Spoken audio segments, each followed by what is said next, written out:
नमस्कार मित्रांनो, मी Atul Tayde, apex academy Amravati. आपल्या 1000 MCQच्या सिरीजमध्ये आपण चौथा व्हिडिओ पाहणार आहे. आज 75 ते 100 क्वेश्चन्सपर्यंत. ठीक आहे, सॉरी 76 ते 100 पर्यंत. तर 76 नंबरचा क्वेश्चन आपल्याकडे, the hot resistance of bulb filaments is higher than its cold resistance. काय म्हटलेलं आहे? Hot resistance of the bulb म्हणजे जेव्हा लॅम्प गरम झाला तेव्हाचा रेजिस्टन्स इज हायर म्हणजे जास्त राहतो, दॅन म्हणजेच्या पेक्षा इट्स कोल्ड रेजिस्टन्स जेव्हा तो लॅम्प थंड असतानाचा जो रेजिस्टन्स असतो त्याच्यापेक्षा. Because the temperature coefficient of the filament is. आपल्याला माहीत आहे जसा तापमान वाढेल तसा रेजिस्टन्स वाढतो, त्याच्यामुळे तो जो असतो तो पॉझिटिव्ह टेम्परेचर कोएफिशियंट असतो. त्याच्यामुळे इथे जे उत्तर राहणार आहे ते सी बरोबर राहणार आहे, पॉझिटिव्ह टेम्परेचर कोएफिशियंट. ओके, 77 नंबरचा क्वेश्चन आपल्याकडे, heat in conductor is produced on the passage of electric current due to. heat in conductor is produced म्हणजे कंडक्टरमध्ये हीट प्रोड्यूस होत आहे on the passage of electric current म्हणजे करंटच्या वाहनामध्ये. Due to म्हणजे ज्यामुळे असं विचारलेलं आहे. तर वायरमध्ये जी हीट प्रोड्यूस होते ती वायरच्या रेजिस्टन्समुळे होते, कारण की वायर हा करंट वाहनाला विरोध करतो, म्हणजे इलेक्ट्रॉनच्या वाहनाला विरोध करतो आणि त्याच घर्षणामध्ये वायरमध्ये उष्णता तयार होते. ठीक आहे, त्याचं उत्तर राहणार डी, रेजिस्टन्स. 78 नंबरचा क्वेश्चन आहे, the insulation on current carrying conductor is provided.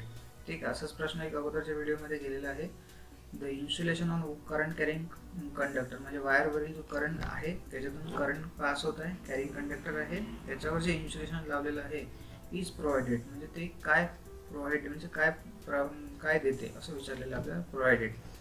तर इथे पहिलं ऑप्शन आहे to prevent a leakage of current. Prevent a leakage of current बरोबर आहे, वायरमधून लिकेज करंटला प्रतिबंध करते, थांबवते. प्रिव्हेंट अ शॉक लागण्यापासून तो सुरक्षितता देते. Both of the above factor म्हणजे हे सी बरोबर आहे इथे, both of the above factor. 79 नंबरचा क्वेश्चन आपल्याजवळ, the thickness of insulation provided on the conductor depend on. महत्त्वाचा प्रश्न आहे मित्रांनो हा 79 नंबरचा. द थिकनेस ऑफ इन्सुलेशन खूपदा आणि कन्फ्युजन खूपदा होते या प्रश्नामध्ये. Thickness of insulation provided on conductor depend upon म्हणजे वायरवर जे इन्सुलेशन दिलं जाते, प्रोव्हाइडेड म्हणजे दिलं जाते इन्सुलेशन, थिकनेस म्हणजे जाडी, त्याची कशावर डिपेंड राहते. तर ठीक आहे, तर ती जी राहते ती मॅग्नेट्यूड ऑफ व्होल्टेज म्हणजे व्होल्टेजच्या मॅग्नेट्यूड म्हणजे किंमत, व्होल्टेजच्या किमतीवर डिपेंड राहते ऑन द कंडक्टर. ओके, आणि ते जर त्याने करंट विचारलं असतं तर ते वायरच्या साईजवर डिपेंड असतं. 80 नंबरचा प्रश्न आपल्याकडे, which of the following quantities remain same in all parts of the series circuit. Simple प्रश्न आहे आपला, सिरीज सर्किटमध्ये कोणती क्वांटिटी सेम राहते? करंट. ठीक आहे. 81 नंबरचा क्वेश्चन आहे, अ 40 watt bulb is connected in series with room heater म्हणजे 40 वॅटचा बल्ब इज कनेक्टेड इन सिरीजमध्ये जोडलेला आहे, कशासोबत? विथ म्हणजे सोबत, रूम हीटर सोबत. If now 40 watt bulb is replace. If म्हणजे जर, आता 9 म्हणजे आता 40 वॅटचा बल्ब इज रिप्लेस म्हणजे काढून दुसरा बसवला, बाय 100 वॅट बल्ब म्हणजे 40 वॅटचा काढला आणि त्या ठिकाणी 100 वॅटचा बल्ब जोडलेला आहे. The heater output will be. तर हीटरचा आउटपुट काय होणार असं विचारलेलं. असाच प्रश्न एक पहिल्या व्हिडिओमध्ये गेलेला आपण, पण असाच होता, असा नाही आहे तो. ठीक आहे, तर आपल्याला माहित आहे आपण 100 वॅटचा बल्बचा रेजिस्टन्स हा 40 वॅटच्या बल्बपेक्षा कसा असेल? कमी असेल. म्हणजे रेजिस्टन्स कमी आहे तर हीटरचा आउटपुट काय होणार आहे? वाढणार आहे. त्याच्यामुळे इथे जे उत्तर आहे ते आहे बी. ओके, पुढचा प्रश्न आहे आपल्याकडे 82 नंबरचा, in an electric kettle water boil in 10 minutes. ठीक आहे, म्हणजे इन अन इलेक्ट्रिक कॅटल म्हणजे इलेक्ट्रिक कॅटलमध्ये पाणी जे आहे ती बॉईल होते 10 मिनिटामध्ये. इट इज रिक्वायर्ड टू म्हणजे असं करायला पाहिजे, रिक्वायर्ड म्हणजे आवश्यक आहे, it is required to boil the boiler in 15 minutes म्हणजे आपल्याला आवश्यक आहे की ते बॉयलरने पाणी 15 मिनिटामध्ये गरम करायला हवं, म्हणजे 10 मिनिटाच्या ऐवजी 15 मिनिटामध्ये गरम करायला हवं. Using the same supply means म्हणजे सारख्या त्याच व्होल्टेजवर. तर काय करावं लागेल? वेळ जास्त लागला पाहिजे म्हणजे वायरची जी लांबी आहे ती आपल्याला हिटिंग एलिमेंटची लांबी ती कमी करावी लागेल जेणेकरून वेळ जास्त लागेल. ठीक आहे, the length of the heating element should be decreases. Okay, तर इथे ऑप्शन्स ए बरोबर राहणार. 83 नंबरचा क्वेश्चन आपल्याकडे, an electric filament bulb can be work from. जो इलेक्ट्रिक बल्बचा फिलामेंट असतो तो DC आणि AC दोन्ही सप्लायवर कार्य करतो आणि बॅटरीवर सुद्धा कार्य करतो, त्यामुळे इथे उत्तर राहणार all of the above, D number. The resistance of tungsten as applied voltage increases. The resistance of tungsten, खूप महत्त्वाचा प्रश्न आहे, अत्यंत महत्त्वाचा प्रश्न आहे 84 नंबरचा. ठीक आहे. Resistance of tungsten as applied voltage increases, म्हणजे टंगस्टन वायरचा रेजिस्टन्स विचारलेला आपल्याला. अप्लाइड व्होल्टेज इन्क्रीजेस म्हणजे व्होल्टेज वाढवल्यावर टंगस्टन लॅम्पचा रेजिस्टन्समध्ये काय होतो, बदल वाढतो की कमी होतो. ठीक आहे. तर टंगस्टन फिलामेंटचा जो रेजिस्टन्स असतो तो व्होल्टेजच्या समप्रमाणात असतो आणि कार्बन फिलामेंटचा जो रेजिस्टन्स असतो तो व्होल्टेजच्या व्यस्त प्रमाणात असतो. ठीक आहे. म्हणजे इथे व्होल्टेज वाढल्यामुळे रेजिस्टन्समध्ये काय होणार आहे, वाढ होणार आहे. ऑप्शन बी बरोबर आहे. पुढचा प्रश्न आपल्याकडे, electric current passing through circuit produces. Electric current passing through the circuit produces, सर्किटमधून जेव्हा इलेक्ट्रिक करंट वाहतो तेव्हा कोणता इफेक्ट प्रोड्यूस होतो असं त्याने विचारलेलं आहे. ठीक आहे. तर इलेक्ट्रिक सर्किटमध्ये मॅग्नेटिक सर्किट प्रोड्यूस होत नाही, इलेक्ट्रिक सर्किटमध्ये होतो पण अत्यंत कमी होतो. ठीक आहे. बरोबर राहू शकते पण याची बरोबर राहण्याची प्रोबॅबिलिटी कमी आहे. बी नंबर, लुमिनस इफेक्ट, हे तर चुकीचंच आहे. ओके. थर्मल इफेक्ट हे तर बरोबर आहे, कारण की वायर गरम होत राहतो आपला. आणि केमिकल इफेक्ट हे तर बॅटरी संबंधित होऊ शकते, त्याच्यामुळे याचं उत्तर बरोबर आहे सी. ठीक आहे. ऑल ऑफ द अबोव म्हणता येणार नाही इथे, कारण की बॅटरी वगैरे हे सगळे वेगवेगळे इफेक्ट्स आहेत. ठीक आहे.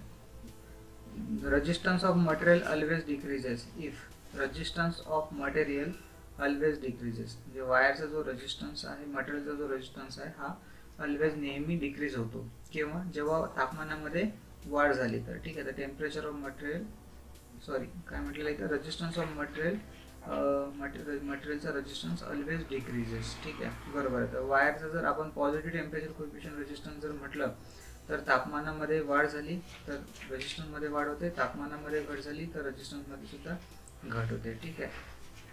तर इथे जे म्हटलेलं आहे, temperature of material is decreases, temperature of material is increases, number of free electrons available become more. Okay. इथे आता आपल्याला पॉझिटिव्ह किंवा निगेटिव्ह नाही म्हटलेलं आहे. ठीक आहे. त्याच्यामुळे इथं उत्तर आणणं सी बरोबर आहे, कारण की नंबर ऑफ फ्री इलेक्ट्रॉन जर वाढतील तर काय होणार आहे, रेजिस्टन्स वाढणार आहे. ओके. अवेलेबल बिकम मोर, कारण की इलेक्ट्रॉन्सच हे येणाऱ्या करंटला विरोध करतात. 87 नंबरचा क्वेश्चन आपल्याकडे, if the efficiency of machine is to be high, म्हणजे मशीनची इफिशियन्सी खूप हाय आहे, जर मशीनची इफिशियन्सी खूप जास्त आहे, कार्यक्षमता, व्हॉट शुड बी लो, म्हणजे मोटरमध्ये किंवा मशीनमध्ये काय कमी राहणार असं त्याने विचारलेलं आहे. तर साहजिकच आहे, कार्यक्षमता जास्त आहे म्हणजे लॉसेस काय असतील, कमी असतील. Okay. When electric current passes through an metallic conductor, when म्हणजे जेव्हा इलेक्ट्रिक करंट पास होत आहे म्हणजे जात आहे, थ्रू म्हणजे च्यामधून, मेटॅलिक कंडक्टर म्हणजे मेटॅलिक कंडक्टरमधून जेव्हा इलेक्ट्रिक करंट जात आहे, इट्स टेम्परेचर रायझेस, त्याचं तापमान वाढवलं. दिस इज ड्यू टू, अच्छा त्याचं तापमान वाढलं आहे, its temperature rises, this is due to, असं कशामुळे झालं असं त्याने विचारलेलं आहे. तर वायरचा जो तापमान वाढत आहे कशामुळे, वायरमधून करंट वाहत आहे आणि करंट जेव्हा वाहतो तेव्हा कशाचं वहन होते, इलेक्ट्रॉन, आणि हे जे इलेक्ट्रॉन्स वाहतात तेव्हा ते त्या वायरमधल्या ॲटमवर येऊन आदळतात. आदळण्यालाच म्हणतो आपण कोलिजन, म्हणजेच collision between conduction of electrons and atoms. ठीक आहे. महत्त्वाचा प्रश्न आहे 80 नंबरचा. ठीक आहे. त्याचं उत्तर राहणार आहे आपलं ए. 89, 2 bulbs of 500 watt and 200 watt rated at 250 volt will have resistance ratio. Simple question आहे. तुम्हाला व्ही स्क्वेअर आरचा फॉर्म्युला असतो पॉवरचा, P is equal to V square by R. त्याच्यानुसार तुम्हाला फॉर्म्युला अरेंज करून रेजिस्टन्स काढून घ्यावा लागेल दोघांचा, किंवा ॲट ए टाइम पण काढू शकता, आणि नंतर त्याचा रेशो काढावा लागेल. ठीक आहे. त्याचा रेशो येणार 2:5, 2:5. 90 नंबरचा क्वेश्चन आपल्याकडे, ग्लास रॉड वेन रब with silk with a charge because. ठीक आहे. ग्लास रॉड वेन रब with silk cloth is charge, म्हणजे ग्लास रॉड जो आहे तो आपण सिल्क सोबत रफ केला, घासला, तर रॉड जो आहे तो काय होतो, चार्ज होतो. असं कारण का होते, असं काय कारण आहे. ठीक आहे. कारण की रॉड हा आपल्याजवळचे इलेक्ट्रॉन्स जो आहे तो पास करतो, अवे करतो. ठीक आहे. म्हणजे दुसऱ्या त्या सिल्कमध्ये सिल्कला देतो, त्याच्यामुळे याचं उत्तर राहणार C number, it gives away electrons.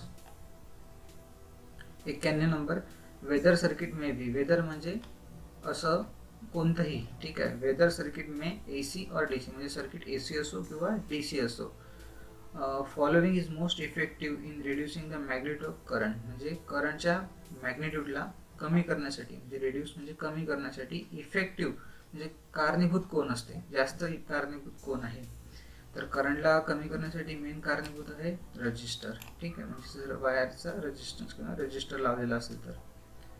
92 नंबरचा क्वेश्चन आहे आपल्याकडे, it become more difficult to remove.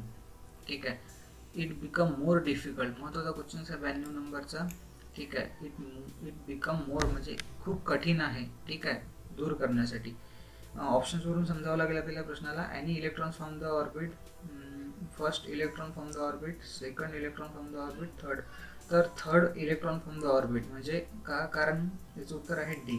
कारण की 1 आणि 2 इलेक्ट्रॉन हे सहज कमीत कमी एनर्जीमध्ये सुद्धा मूव्ह होतात आणि थर्ड इलेक्ट्रॉनला मूव्ह करण्यासाठी खूप जास्त एनर्जी लागते, म्हणून हे डिफिकल्ट आहे. ठीक आहे, डी नंबरचं उत्तर बरोबर राहणार. 93 नंबरचा प्रश्न आहे इथे, when one leg of parallel circuit. When म्हणजे जेव्हा, वन लेग म्हणजे ब्रँच म्हणता येईल इथे आपल्याला, पॅरलल सर्किटची ओपन झाली, ओपन आउट, जो टोटल करंट होईल. आता एक ब्रँच ओपन झाली म्हणजे टोटल सर्किटचा जो रेजिस्टन्स आहे तो काय होणार आहे, आपला वाढणार आहे. ठीक आहे, तर करंट काय होईल इथे, कमी होईल. ठीक आहे, तर इथे उत्तर आणणार सी नंबरचं. 94 नंबरचा, in a lamp load when more than one lamp are switch. म्हणजे एकापेक्षा लॅम्प लोड आहे आणि when more than one lamp म्हणजे एकापेक्षा जास्त लॅम्प काय केले आपण, स्विच ऑन चालू केले, the total resistance of the load. ठीक आहे, तर पॅरलल सर्किटमध्येच लावतो आपण लॅम्प आणि पॅरलल सर्किटमध्ये जेव्हा आपण लोड जोडतो तेव्हा टोटल रेजिस्टन्स हा कमी असतो किंवा कमी होतो, त्याच्यामुळे उत्तर आणणार बी, डिक्रीजेस. 95 नंबरचा क्वेश्चन आपल्याकडे, 2 lamp 100 watt and 40 watt are connected in series. म्हणजे 100 वॅट आणि 40 वॅटचे 2 लॅम्प आहेत आणि ते कसे लावलेले, सिरीजमध्ये 230 व्होल्ट सप्लाय सोबत. हे अल्टरनेटिंग आहे. Which of the following statement is correct. पुढीलपैकी कोणतं विधान बरोबर आहे. तर आपल्याला माहिती आहे सिरीजमध्ये लावल्या जेव्हा आपण, हा मी पहिल्या व्हिडिओमध्ये पण सांगितलं होतं या क्वेश्चनच्या डिटेल्समध्ये. ठीक आहे, तर इथं मी सांगणार, इथे थोडक्यात सांगतो तुम्हाला की जेवढा जास्त वॅटेज तेवढा जास्त रेजिस्टन्स कमी. ठीक आहे, म्हणजे आता आणि रेजिस्टन्स कमी तर व्होल्टेज ड्रॉप कमी आणि व्होल्टेज ड्रॉप कमी तर ब्राईटनेस कमी. ठीक आहे, इथे जो आहे 40 वॅटचा लॅम्प, त्याचा जो रेजिस्टन्स आहे तो जास्त असेल, त्याचा व्होल्टेज ड्रॉप जास्त असेल, म्हणजे तो जास्त ब्राईट होणार. ठीक आहे, त्याचं उत्तर आणणार 40 वॅटचा 40 watt bulb will glow brighter. 96 नंबरचा क्वेश्चन आपल्याकडे, resistance of 220 100 watt lamp will be. Simple आहे, power is equal to V square by R. या फॉर्म्युल्याने तुम्हाला फक्त रेजिस्टन्स काढायचा आहे. इथे हे फीट नाही आहे, ओहमच आहे. ठीक आहे, इथे सी नंबरचं उत्तर बरोबर आहे. 97 नंबरचा क्वेश्चन आपल्याकडे, in the case of direct current. म्हणजे डायरेक्ट करंटच्या बाबतीत, इन केस ऑफ म्हणजे असं म्हटलेलं, डायरेक्ट करंटच्या बाबतीत काय राहते, करंटची किंमत आणि मॅग्निट्यूड म्हणजे त्याची दिशा आणि किंमत ही कधीही बदलत नाही, कॉन्स्टंट राहते. त्याच्यामुळे याचं उत्तर आणणार ए नंबरचं, मॅग्निट्यूड म्हणजे किंमत आणि डायरेक्शन म्हणजे दिशा, करंट रिमेन्स कॉन्स्टंट. 98 नंबरचा क्वेश्चन आपल्याकडे, when electric current passes through an bucket of full of water. म्हणजे इलेक्ट्रिक करंट पास होत आहे बकेट ऑफ वॉटरमध्ये, म्हणजे बकेट आहे त्याच्यामध्ये पूर्णपणे भरलेली पाणी आहे. Lot of bubbling is observe म्हणजे पाण्यामधून बुडबुड येताना आपल्याला दिसत आहे. This suggest that the type of supply. अशा टाईपचे जे क्वेश्चन्स असतात मित्रांनो, हे एक एक्सपेरिमेंट बेस असतात, त्याच्यामुळे अशांचे उत्तर डायरेक्टली आपल्याला फक्त रट्टा मारून ठेवायचे असतात. ठीक आहे, महत्त्वाचा प्रश्न आहे तसा हा. तर ठीक आहे, त्याचं उत्तर जे राहणार बी राहणार आहे, DC. कारण की बटाटा टेस्ट वगैरे तुम्ही ऐकले असेल, तर तशाच टाईपची ही टेस्ट आहे. ठीक आहे, तर ते DC सप्लायवर डिपेंड आहे. Okay. Resistance of carbon filament lamp as the applied voltage increases. ठीक आहे, अप्लाइड व्होल्टेज इन्क्रीजेस. ठीक आहे, तर अप्लाइड व्होल्टेज जर आपण इन्क्रीज केलं तर कार्बन फिलामेंटचा जो रेजिस्टन्स आहे तो डिक्रीज होणार. तर बी नंबरचं उत्तर बरोबर आहे इथे. आणि 100 नंबरचा क्वेश्चन आपल्याकडे, bulb in street lighting are all in circuit. ठीक आहे, bulb in circuit street lighting are all connected in. ठीक आहे, तर जे स्ट्रीट लाईट असतात आपल्या रस्त्यावरील लॅम्प असतात ते कसे जोडलेले असतात कनेक्टेड, ते सर्व पॅरललमध्ये जोडलेले असतात. ठीक आहे, तर इथे आपले 25 क्वेश्चन संपलेले आहे. बाकी पुढील क्वेश्चन्स आपण पुढच्या व्हिडिओमध्ये पाहू. धन्यवाद.